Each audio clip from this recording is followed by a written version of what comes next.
നിങ്ങൾ energy drinks കുടിക്കാറുണ്ടോ? Energy ഇല്ലാതെ ആയി പോകുന്നു എന്ന് തോന്നലുണ്ടാവുമ്പോൾ ഒരുപാട് നമ്മുടെ പ്രവർത്തനങ്ങളെ അത് മന്ദീഭവിപ്പിക്കും. അങ്ങനെ മന്ദീഭവിച്ച അവസ്ഥയിൽ നിന്ന് രക്ഷപ്പെടാനും ഊർജ്ജസ്വലമായിട്ട് നമ്മുടെ പ്രവൃത്തി അന്ന് മുന്നോട്ട് കൊണ്ടുപോകാനും ഒരു പക്ഷേ ഒരു എനർജി ഡ്രിങ്ക്, ഒരു കോഫി, ഒരു ടീ അല്ലെങ്കിൽ അങ്ങനെ ഒരു സാധനം. പലപ്പോഴും യുവാക്കളും മറ്റുള്ളവരും ഒക്കെ ഇപ്പോഴും എനർജി ഡ്രിങ്ക് ഭ്രാന്തിന് അടിമപ്പെട്ടിരിക്കുകയാണ്. ഒരു എനർജി ഡ്രിങ്ക് കുടിക്കുമ്പോൾ അവർ ഊർജ്ജവത്താവുന്നു, പ്രവൃത്തി തുടരാനുള്ള ശേഷി ഉണ്ടാവുന്നു. അപ്പോൾ എന്നാൽ ഈ എനർജി ഡ്രിങ്ക് ശരിക്കും ഉപയോഗപ്രദമാണോ? ഊർജത്തിന്റെ ഉറവിടമാണോ അത്? അതോ ഇതിന്റെ വിജയം വിപണന തന്ത്രത്തിന്റെ വിജയമാണോ എന്ന് സംശയിക്കേണ്ടിയിരിക്കുന്നു. Welcome once again to silly talk on some serious topics.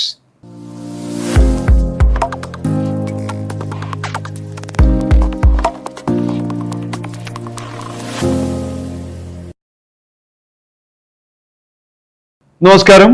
ഇന്നത്തെ നമ്മുടെ ചർച്ച വളരെ പ്രസക്തമായ ഒരു വിഷയത്തെക്കുറിച്ചാണ്. ഇന്ന് സ്കൂൾ വിദ്യാർത്ഥികൾ മുതൽ കോളേജ് യുവാക്കൾ വരെ, അല്ലെങ്കിൽ പ്രവൃത്തിയിൽ ഏർപ്പെട്ടിരിക്കുന്ന IT പ്രൊഫഷണലുകൾ, ലോറി ഡ്രൈവർമാർ, ജിമ്മിൽ പോകുന്നവർ, രാത്രി ഉറക്കമൊഴിച്ച് പഠിച്ച് ബുദ്ധിമുട്ടുന്ന വിദ്യാർത്ഥികൾ വരെ ഒരുപോലെ ഉപയോഗിക്കുന്ന ഒരു പാനീയമാണ് എനർജി ഡ്രിങ്കുകൾ. ഒരു ചെറിയ ക്യാനിലെ ദ്രവം കുടിച്ചാൽ നിങ്ങളുടെ ക്ഷീണം മാറുമോ? ഊർജം കൂടുമോ? ഏകാഗ്രത വർദ്ധിക്കുമോ? ഇത് നിങ്ങൾ ചിന്തിച്ചിട്ടുണ്ടോ? അതോ ഇതെല്ലാം വിപണനത്തിന്റെ ശക്തിയാണോ? വിപണന തന്ത്രം മെനഞ്ഞെടുക്കുന്നതിൽ അനേക വിദഗ്ധരായ തൊഴിലാളികൾ പല കമ്പനികളിലും ഉണ്ട്. പലവിധ വിദ്യാഭ്യാസത്തിന്റെ പശ്ചാത്തലമുള്ള പലതരം ജോലിക്കാരും അവിടെ ഉണ്ടായിരിക്കും. ഇതെല്ലാം നമുക്ക് ഇന്ന് വിശദമായിട്ടൊന്ന് പരിശോധിക്കാം. Welcome once again to silly talk on some serious topics. ആദ്യം ഒരു ലളിതമായ ചോദ്യം: എന്തുകൊണ്ടാണ് ആളുകൾ എനർജി ഡ്രിങ്കുകൾ കുടിക്കുന്നത്? ഓരോരുത്തർക്കും ഇതിന് ഓരോരോ കാരണം ഉണ്ടായിരിക്കും. ചിലർ പറയുന്നു രാവിലെ തന്നെ ഫ്രഷ് ആകാൻ ഒരൊറ്റ ഡ്രിങ്ക് കുടിച്ചാൽ മതി. ചിലർ പറയുന്നു രാത്രി മുഴുവൻ ഉറങ്ങാതെ ജോലി ചെയ്യാനാണ് എനിക്ക് ഒരു എനർജി ഡ്രിങ്കിന്റെ ആവശ്യം. മറ്റു ചിലര് ജിമ്മിൽ കൂടുതൽ പെർഫോം ചെയ്യാൻ സാധിക്കും എന്ന് പറയുന്നു. ഇനി വിദ്യാർത്ഥികളോട് ചോദിച്ചാൽ പരീക്ഷയ്ക്ക് പഠിക്കുമ്പോൾ ഉറക്കം വരാതിരിക്കാം, മാത്രമല്ല പഠിക്കുന്നതിൽ കൂടുതൽ ശ്രദ്ധിക്കാൻ പറ്റുന്നു, മാത്രമല്ല പഠനത്തിന്റെ ആ ഒരു കഴിവുണ്ടല്ലോ കൂടുതൽ വർദ്ധിച്ചമായി തോന്നുകയും ചെയ്യുന്നു എന്ന് പറയുന്നു. ഇതെങ്ങനെയാണ് പ്രവർത്തിക്കുന്നത്? മിക്ക എനർജി ഡ്രിങ്കുകളും പ്രധാനമായും കാണുന്നത് കഫീൻ എന്ന ഉത്തേജക മരുന്നാണ്. കഫീൻ എന്ന് പറയുമ്പോൾ ഒരു മരുന്ന് എന്ന് പറയണമെന്നില്ല. നമ്മൾ ദിവസം കുടിക്കുന്ന കോഫിയിൽ അല്ലെങ്കിൽ ചായയിലും കഫീൻ ഉണ്ട്. ഒരു കപ്പ്, സാധാരണ കപ്പ്, നമ്മൾ ഉപയോഗിക്കാവുന്ന സാധാരണ കപ്പിൽ ഒരു നമ്മൾ പറയുന്ന മീഡിയം സ്ട്രോങ് ലെവലിൽ കോഫി എടുക്കുകയാണ് ഏകദേശം 150 മില്ലിഗ്രാമോളം കഫീൻ അതിലുണ്ടായിരിക്കും എന്നാണ് അറിയുന്നത്. കഫീൻ തലച്ചോറിലെ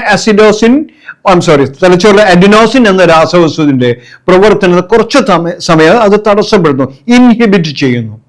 അതാണ് അത്. അഡിനോസിൻ കൂടുമ്പോഴാണ് നമുക്ക് ഉറക്കം തോന്നുക. അത് കുറയുമ്പോൾ ഊർജ്ജവത്താവുകയാണ് ചെയ്യുക.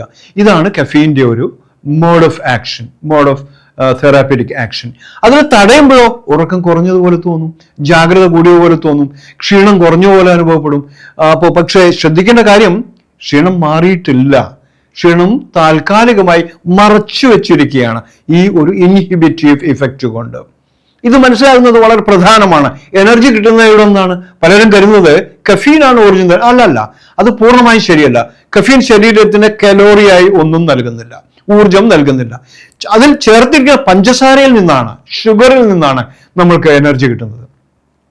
ചില എനർജി ഡ്രിങ്കുകൾ ഒരു ക്യാനിൽ തന്നെ നിരവധി ടീസ്പൂൺ പഞ്ചസാര ഉണ്ടായിരിക്കും. അളവിന് തുല്യമായ കാർബോഹൈഡ്രേറ്റും ഉണ്ടാകാം. അതുകൊണ്ടാണ് ഉടനെ ഉന്മേഷം തോന്നുന്നത്.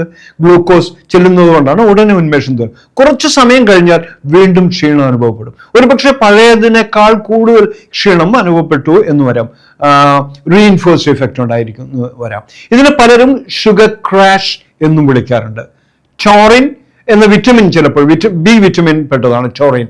ആ വിറ്റമിനും ഈ എനർജി ഡ്രിങ്കുകൾ ചിലവർ ചേർക്കുന്നുണ്ട്. ഇവ ശരിക്കും അത്ഭുതം കാണിക്കുമോ? പരസ്യങ്ങൾ കേൾക്കുന്ന 2 പേരുകളാണ് ചോറിൻ, ബി വിറ്റമിനുകൾ മുതലായവ ഇതിലുണ്ട്. അതുകൊണ്ട് നിങ്ങൾക്ക് ആരോഗ്യം പ്രദാനം ചെയ്യുന്നു, എനർജി പ്രദാനം ചെയ്യുന്നു എന്നൊക്കെ അവർ പരസ്യത്തിൽ കാണിക്കും. ചോറിൻ നമ്മുടെ ശരീരത്തിൽ സ്വാഭാവികമായി തന്നെ ഉൽപ്പാദിക്കപ്പെടുന്ന ഒരു അമിനോ ആസിഡ് പോലെയുള്ള സംയുക്തമാണ്.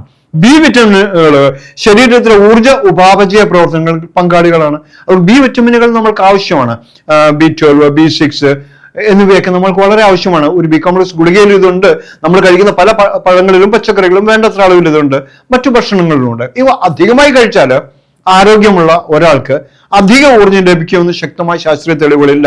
ആവശ്യത്തിന് കഴിക്കുകയും വേണം, ആവശ്യമില്ല അധികം കഴിക്കേണ്ട ആവശ്യമില്ല തന്നെ. പലതും ജലത്തിൽ ലയിക്കുന്നവയാണെങ്കിൽ അത് മൂത്രമൊഴിച്ചോ വേർത്തോ പോവും എന്ന് മാത്രം, ശരീരത്തിൽ കെട്ടിക്കിടക്കുന്നില്ല എന്ന് മാത്രം. എന്നാൽ വെള്ളത്തിൽ ലയിക്കാത്ത ചില vitamin A, vitamin K, vitamin E എന്നിവയൊക്കെ ആണെങ്കിൽ അവ കെട്ടിക്കിടക്കുക തന്നെ ചെയ്യുകയും ചെയ്യും. അതുകൊണ്ട് ഇത് ഇത്രയും അധികമാത്രം അളവിൽ ഇതിൽ ചേർത്തിട്ടുണ്ട് ഗുണം ഉണ്ടാവുമോ എന്ന് കരുതാനാവില്ല. എങ്കിൽ ആളുകൾക്ക് ഗുണം തോന്നുന്നത് എന്തുകൊണ്ട്? ഇതിന് വളരെ ഉത്തരം ലളിതമാണ്. കഫീൻ, പഞ്ചസാര, തണുത്ത പാനീയം, മാത്രമല്ല ചില രുചിവർദ്ധക പദാർത്ഥങ്ങൾ, അതിൽ നിന്നും മനഃശാസ്ത്രമായ നമ്മുടെ ഒരു പ്രതീക്ഷയുണ്ട്. അതിൻ്റെ ലേബലിൽ കൊടുത്തിരിക്കുന്ന ചിത്രങ്ങൾ, തിളങ്ങുന്ന ചിത്രങ്ങൾ, ഇതെല്ലാം ഒരു സ്യൂഡോ സാറ്റിസ്ഫാക്ഷൻ നമുക്ക് തരുന്നുണ്ടായിരിക്കാം. ഇതിൽ നിന്നായിരിക്കാം ഒരുപക്ഷെ ആ ഒരു ഉന്മേഷം കിട്ടുന്നതും മറ്റും. ഈ 4 കാര്യങ്ങളും ചേർന്നാണ് പലർക്കും ഉന്മേഷം അനുഭവപ്പെടുന്നത് എന്നുള്ളതിന് ചില തെളിവുകൾ ഉണ്ട് താനും. ഇനി ഏറ്റവും പുതിയ വാർത്ത, ഇന്ത്യയുടെ ഭക്ഷ്യസുരക്ഷാ നിയന്ത്രണ ഏജൻസിയായ FSSAI, അതായത് food safety and standards authority of India, അടുത്തിടെ ചില പ്രമുഖ കമ്പനികൾക്ക് നോട്ടീസ് നൽകിയിരുന്നു. അപ്പൊ ആ പ്രമുഖ കമ്പനികൾക്ക് നൽകിയിരിക്കുന്ന ഈ ഒരു ചിഹ്നം അവരുടെ അംഗീകാരമാണ്. എന്താണ് ഇതിന്റെ കാരണം? എനർജി ഡ്രിങ്ക് എന്ന പേര് ഉപയോഗിക്കരുതെന്ന് FSAI ഇന്ന് എല്ലാ കമ്പനികളോടും 6 പ്രത്യേക ബ്രാൻഡിനോട് പറഞ്ഞിരിക്കുകയാണ്. ഉപഭോക്താക്കളെ തെറ്റിദ്ധരിപ്പിക്കാൻ സാധ്യതയുള്ള ഒരു അവകാശവാദമാണ് എനർജി ഡ്രിങ്ക് എന്ന് ഈ ഡ്രിങ്കുകൾക്ക് പേരിടുന്നത്. പലർക്കും അതിശയമായ ഒരു കാര്യമാണ്, നമ്മുടെ നിലവിലെ ഭക്ഷ്യസുരക്ഷാ ചട്ടങ്ങളിൽ എനർജി ഡ്രിങ്ക് എന്ന പേരിൽ പ്രത്യേക സ്റ്റാൻഡേർഡേ ഇല്ല. അങ്ങനെ സ്റ്റാൻഡേർഡൈസ്ഡ് ആയിട്ട് ഒരു പ്രോഡക്റ്റ് ഇല്ല. അപ്പൊ സ്റ്റാൻഡേർഡൈസ്ഡ് ആയിട്ട് പ്രോഡക്റ്റ് ഇല്ലാത്ത ഒരു പ്രത്യേക നിഷ് മാർക്കറ്റിംഗിൽ അവർ കണ്ടെത്തിയിട്ട് അതിന് പറ്റിയൊരു പേരിടുകയും ആ പേരിനൊരു അപ്പീൽ ഉണ്ടാക്കുകയും ചെയ്യുന്നത് ഒരു വിപണന തന്ത്രമാണ്. ഒരു ഉൽപ്പന്നത്തിന് വ്യാപാരനാമം എനർജി ഡ്രിങ്ക് ആണെന്ന് മാത്രം അതിന് പ്രത്യേക നിയമപരമായ ഭക്ഷ്യവിഭാഗ പദവി ഒന്നും ലഭിച്ചില്ല. അതുകൊണ്ട് ഇടണ്ട എന്ന് പറയാൻ മറ്റു കാര്യങ്ങളൊന്നുമില്ല. ഇങ്ങനെ പ്രത്യേക കാര്യങ്ങൾ വരുമ്പോൾ അതിനായ ഒരു പ്രത്യേക നിയമം കൊണ്ടുവന്നിട്ട് വേണമെങ്കിൽ നിരോധിക്കുകയും ചെയ്യാം. ഭക്ഷണം, മരുന്ന് എന്ന് രണ്ടും 2 വിധത്തിലുള്ള സാധനങ്ങളാണ്. ഒരുപക്ഷെ മരുന്നാണെങ്കിൽ മരുന്നിനെ പറ്റി പഠിച്ചിട്ട് അത് പ്രസിദ്ധീകരിച്ച ശാസ്ത്രീയ ഗ്രന്ഥങ്ങളിൽ നിന്നോ പ്രബന്ധങ്ങളിൽ നിന്നോ എടുത്തിട്ട് വേണമെങ്കിൽ ഉദ്ധരിക്കാം. അല്ലാതെ മരുന്നിനും ഉദ്ധരിക്കാൻ പാടില്ല. ഒരു ഫുഡ് പ്രോഡക്റ്റിനോ അങ്ങനെ ഒരിക്കലും ചെയ്യാനും പാടില്ല. ഒരു മരുന്ന് രോഗം ഭേദമാക്കുമെന്ന് പറയാൻ അതിന് വർഷങ്ങളോളമുള്ള ഗവേഷണങ്ങളും ക്ലിനിക്കൽ പരീക്ഷണങ്ങളും ആവശ്യമാണ്. അത് പ്രസിദ്ധീകരിക്കപ്പെടുകയും വേണം, അംഗീകരിക്കപ്പെട്ട ജേണലുകളിൽ പ്രസിദ്ധീകരിക്കുകയും വേണം. ഇങ്ങനെ വന്നാൽ അത് മരുന്നായി, അതിന് വേണമെങ്കിൽ മരുന്നിന്റെ ലേബലിൽ വേണമെങ്കിൽ ഇങ്ങനെ പ്രൊമോട്ട് ചെയ്യാം. എന്നാലും ആധികാരികമായി ഇത് ഒരു മെഡിക്കൽ പ്രാക്ടീഷണറുടെ ഒപ്പീനിയൻ എടുക്കണമെന്നും കൂടെ അതിന്റെ കൂടെ എഴുതാൻ വേണം. അപ്പോൾ വേണമെങ്കിൽ പറയാം ഇത് കഴിച്ചാൽ ക്ഷീണം മാറും, ഇത് കഴിച്ചാൽ ഏകാഗ്രത കൂട്ടും എന്നൊക്കെ പറയാം. എന്നാൽ ഒരു ഫുഡ് പ്രോഡക്റ്റിന്റെ മുകളിൽ ഇങ്ങനെ എഴുതാൻ പാടില്ല. മനസ്സിന് ഉന്മേഷം നൽകും, ശരീരത്തെ പുതുക്കും എന്നിങ്ങനെയുള്ള ചികിത്സാ സ്വഭാവമുള്ള അവകാശവാദങ്ങൾ ഉന്നയിക്കാൻ ഇവരെ നിയമം അനുവദിക്കുന്നില്ല. ഇവിടെയാണ് ഫുഡ് സയൻസും ഫാർമസ്യൂട്ടിക്കൽ സയൻസും തമ്മിലുള്ള പ്രധാന വ്യത്യാസം. കുട്ടികൾക്ക് കുടിക്കാമോ? അറിയില്ല. ഇതാണ് മാതാപിതാക്കൾ ഏറ്റവും ചോദിക്കുന്ന ചോദ്യം. ഇത് കുട്ടികൾ കുടിക്കാമോ? ചിലരൊക്കെ കുട്ടികൾ കൊടുക്കുന്നുണ്ട്. ചില പ്രത്യേക പരിപാടികൾക്കൊക്കെ തയ്യാറെടുക്കുമ്പോഴും അവരിത് കൊടുക്കുന്നുണ്ട്. കുട്ടികളിലും കൗമാരക്കാരിലും അമിത കഫീൻ ഉപയോഗം ഉറക്കത്തെ ബാധിക്കാം. ഒരു പക്ഷേ ഇത് ശാശ്വതമായി തന്നെ ഉറക്കത്തിനെ ബാധിച്ചു എന്നരാം. മറ്റൊരു നമ്മൾ സൈഡ് എഫക്റ്റ് എന്ന് പറയുന്നത് പാർശ്വഫലം ഹൃദയമിടിപ്പ് വർദ്ധിക്കുക എന്നുള്ളതാണ്. മാത്രമല്ല ഇത് മൂഡ് എലിവേറ്റർ ആണ് കഫീൻ. നമ്മുടെ ചിന്തയിലെ ആ ഒരു സുഖ രീതിയിലുള്ള അവസ്ഥ കൂട്ടിക്കെടുക്കും, മൂഡ് എലിവേറ്റർ ആണ്. അതുകൊണ്ട് കൂടുതൽ കാലം ഉപയോഗിക്കുമ്പോൾ ഉത്കണ്ഠ കൂടിപ്പോവാം, ഉത്കണ്ഠ രോഗങ്ങൾ തന്നെ വന്നു വരാം. ആരോഗ്യ സംഘടനകളും കുട്ടികൾ മറ്റും കഫീൻ കൂടുതൽ പാനീയങ്ങൾ പതിവായി ഉപയോഗിക്കരുതെന്നാണ് നിർദ്ദേശിക്കുന്നത്. കോഫി ആണെങ്കിൽ പോലും ജിമ്മിൽ പോകുന്നവർക്ക് ഇത് ആവശ്യമാണോ? ഇതും ഒരു വലിയ തെറ്റിദ്ധാരണയാണ്. ചിലരൊക്കെ ജിമ്മിൽ പോകുമ്പോൾ ഇൻസ്റ്റന്റ് കോഫി ഡസ്റ്റ് പോലും കഴിക്കാറുണ്ട്. വേണമെന്ന് ചോദിച്ചാൽ അത് അറിയില്ല, അത് അവരോട് ഡോക്ടറോട് ചോദിച്ച് മനസ്സിലാക്കേണ്ട കാര്യമാണ്. എങ്കിൽ പോലും ജിമ്മിൽ പോകുന്ന ആളുകൾക്ക് പോലും എനർജി ഡ്രിങ്ക് ഒരു അത്യാവശ്യ കാര്യമൊന്നുമല്ല, ആവശ്യമാണ് എന്നത് തന്നെ ശരിയല്ല. സമീകൃതമായ ഭക്ഷണം നിർബന്ധമാണ്. ആവശ്യത്തിനുള്ള വെള്ളം കുടിക്കുക എന്നുള്ളത് നിർബന്ധമാണ്. ശരിയായ വിശ്രമം അല്ലെങ്കിൽ ഉറക്കം, പറഞ്ഞ അളവിലുള്ള ഉറക്കം, കൂടുതലും ആവണ്ട കുറച്ചും ആവണ്ട, ഇവയാണ് മികച്ച പ്രകടനത്തിന്റെ അടിസ്ഥാനം. ഏത് തരം സ്പോർട്സ് ആയാലും, ജിം ആയാലും, പഠിക്കലായാലും, എന്ത് തന്നെയാണെങ്കിലും ഈ മൂന്നുമാണ് പ്രധാനമായ കാര്യങ്ങൾ. അവ മൂന്നും കൃത്യമായി ശ്രദ്ധിക്കുക തന്നെ വേണം. അല്ലാതെ ഓരോ വ്യായാമത്തിന് മുമ്പ് ഒരു എനർജി ഡ്രിങ്ക് നിർബന്ധമാണെന്ന് ശാസ്ത്രം ഒരിക്കലും പറയുന്നില്ല, റെക്കമെൻഡ് ചെയ്യുന്നില്ല. കാപ്പിയേക്കാൾ നല്ലതാണോ? കാപ്പിയിൽ കഫീൻ ഉണ്ട്. കോഫി ഒരു ഗ്ലാസ്സിൽ കഫീൻ എന്തായിരുന്നു? എനർജി ഡ്രിങ്കിലും കഫീൻ ഉണ്ട്. വ്യത്യാസം, എനർജി ഡ്രിങ്കുകൾ സാധാരണയായി കൂടുതൽ മധുരവും മറ്റു ചേർക്കലുകളും ഉണ്ടാവാം. ഒരുപക്ഷെ കഫീന്റെ അളവ് തന്നെ കുറച്ച് കൂടിയെന്നും വരാം. നമ്മൾ കുടിക്കുന്ന ലൈറ്റ് കോഫിയിലുള്ളതിനേക്കാളും വളരെ കൂടിയെന്ന് വരാം. അതുകൊണ്ടാണ് രണ്ടിനെയും ഒരുപോലെ കാണാൻ കഴിയില്ല എന്ന് പറയുന്നത്. ഒരു തെറ്റായ ശീലമാണ്. നമ്മൾ കോഫി കുടിക്കുന്നത് പോലും ഒരു തെറ്റായ ശീലമാണെന്ന് പറയുന്നവരുണ്ട്. അപ്പൊ പിന്നെ എങ്ങനെയാണ് എനർജി ഡ്രിങ്കിന്റെ കാര്യം? ചില എനർജി ഡ്രിങ്കുകൾ മദ്യവുമായി ചേർത്ത് ഉപയോഗിക്കുന്നവരുണ്ട്. ഇത് അപകടകരമായ പ്രവണതയാണ്. കഫീൻ ജാഗ്രതയുടെ തോന്നൽ നൽകുമ്പോൾ മദ്യത്തിന്റെ മയക്കത്തിന്റെ തീവ്ര ശക്തിയായി തിരിച്ചറിയാൻ കഴിയാതെ വരാം. അപ്പോൾ അത് കൂടുതൽ ഉപയോഗിച്ചു എന്ന് വരാം. ഇത് അപകടകരമായ തീരുമാനങ്ങളിലേക്കും റോഡ് അപകടങ്ങളിലേക്കും നയിക്കാമെന്ന് പഠനങ്ങൾ സൂചിപ്പിക്കുന്നു.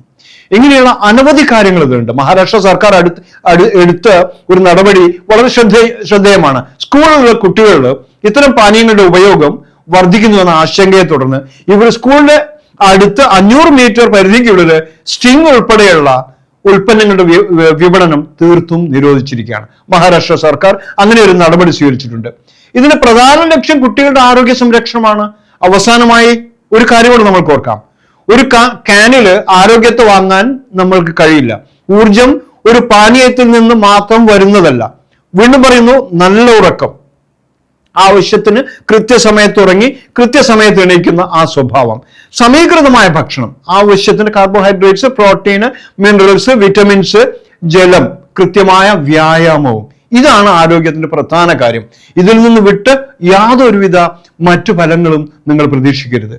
അതുകൊണ്ട് ആവശ്യത്തിന് വെള്ളം കുടിക്കണം, മാനസിക സമ്മർദ്ദം നിയന്ത്രിക്കണം, സ്ട്രെസ് വരുന്നുണ്ടെങ്കിൽ അതിനെ സ്വയം നിയന്ത്രിക്കാൻ പഠിക്കണം. ഇല്ലെങ്കിൽ നിങ്ങൾ അതിന്റെ വിചക്ഷണന്മാരുമായി ചർച്ച ചെയ്യണം. ഇവയാണ് ശരീരത്തിന്റെ യഥാർത്ഥ എനർജി ഡ്രിങ്കുകൾ. അല്ലാതെ നിങ്ങൾ പരസ്യങ്ങൾ നമ്മൾ ആകർഷിച്ചേക്കാം, പാക്കിംഗ് കണ്ടാൽ നമ്മൾക്ക് വലിയ സംതൃപ്തി തോന്നാം. ഇവയൊന്നുമല്ല കാര്യം.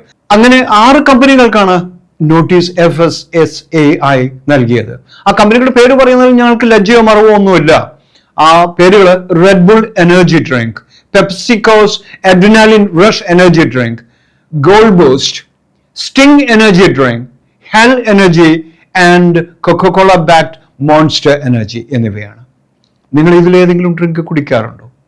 കുടിക്കുന്നുവെങ്കിൽ നിങ്ങൾ നിങ്ങളുടെ ഡോക്ടറുമായോ അല്ലെങ്കിൽ അങ്ങനെയുള്ള ആളുകളുമായോ ചർച്ച ചെയ്യേണ്ടിയിരിക്കുന്നു.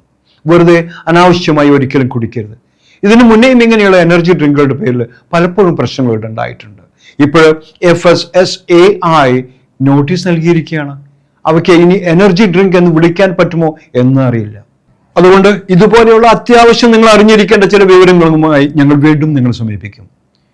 അതുകൊണ്ട് നിങ്ങൾ എന്നും ഈ സിലി ടോക്ക് കാണണം. സിലി ടോക്ക് കണ്ടാൽ മാത്രം പോരാ, അത് മറ്റുള്ളവർക്ക് വേണ്ടി നിങ്ങൾ ഷെയർ ചെയ്യുകയും വേണം. സിലി talk on some serious topics. Thank you very much.